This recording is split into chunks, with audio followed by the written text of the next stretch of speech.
For the past couple of weeks, we've seen a lot of flooding in KELOLAND. And in Sioux Falls, officials set up the Emergency Operations Center. It's now closed down after 14 days, but at its peak, local leaders spent a lot of time there. In tonight's Eye on KELOLAND, Kelly Volk looks at how teamwork played a role in responding to the high water.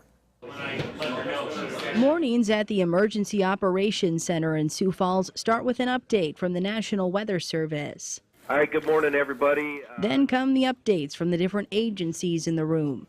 The room is packed with city officials, county and state agencies, potentially some at the federal level, and nonprofits. It's just a place where everybody can come together, understand these are our objectives, these are our problems. The Chief Executive Officer of the 211 Helpline Center is here for the meeting. We receive all the direct information on what's happening with that disaster response, so we're able to tell our callers directly what information they need to know. The Helpline Center is an important player in the flood response in communities across KELOLAND. 211 Helpline Center, what zip code are you calling from? The nonprofit's phone line started getting busier about 2 weeks ago when the first round of flooding hit. So we had people coming in, working some extra hours to make sure all of our calls, all the people contacting us were supported, and they were able to receive the information that they needed to respond to the flood. Since March 13th, the Helpline Center has fielded more than 1,200 flood-related calls. The most popular type, people wondering how to volunteer.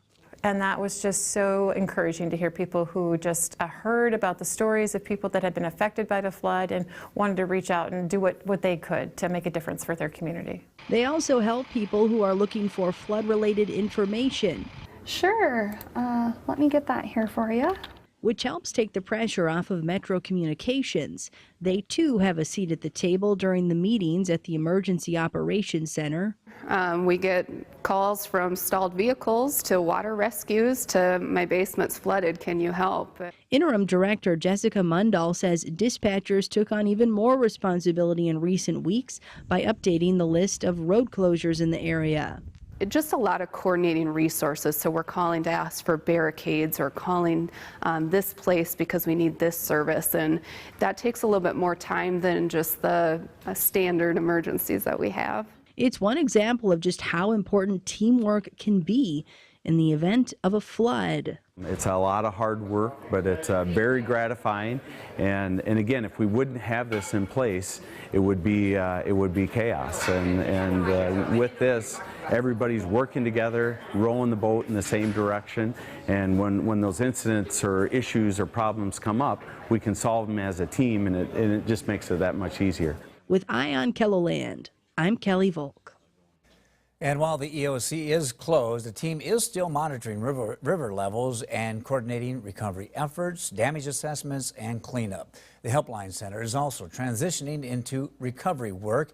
If you need assistance, just call 211.